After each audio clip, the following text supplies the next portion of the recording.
Всем привет, вы на канале CoinProfit. И настал критически важный момент, практически точка невозврата для Доквона и всей команды Terraform Labs. 48 проектов, которые ранее функционировали на сети Luna Classic, решили перейти на новую сеть. Новая сеть будет Polygon Matic, это второуровневая сеть под сетью эфириума. То есть, по факту, они решили не переходить в новую систему Luna 2.0, которая недавно была запущена, а полностью уйти из сети и перейти на более выгодную и устойчивую. Среди наиболее популярных проектов, которые ранее базировались на Luna Classic, это площадка невзаимозаменяемых NFT-токенов OnePlanet, также метавселенная Lunaverse. В сети Luna 2.0 ни одного годного нового проекта не появилось и вряд ли появится, поскольку все доверие к данной сети, Доквону в частности, оно пропало. Ему сейчас, я думаю, немного не до проектов, поскольку ему грозит тюремный срок и огромные штрафы за те действия, которые он принимал после краха всей сети.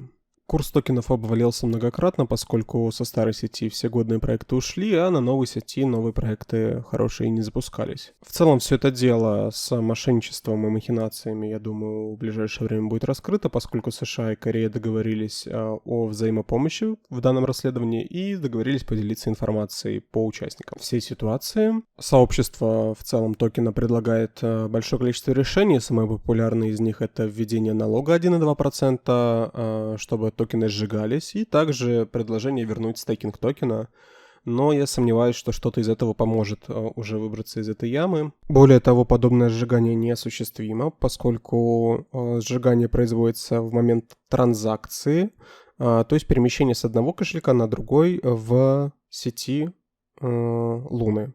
Но большая часть торгов ведется внутри бирж, и получается, что токены хранятся, по сути, на горячих кошельках биржи, а внутри блокчейна они числятся за одним кошельком биржи в целом, поэтому через блокчейн данные транзакции не проходят, насколько я знаю, поэтому вряд ли будет какое-то сжигание, возможно, осуществить технически со стороны разработчиков Луны.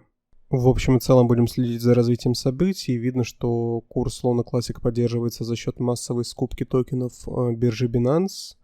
С какой целью они это делают, пока неизвестно, можно лишь строить догадки, поэтому остается лишь следить за ситуацией.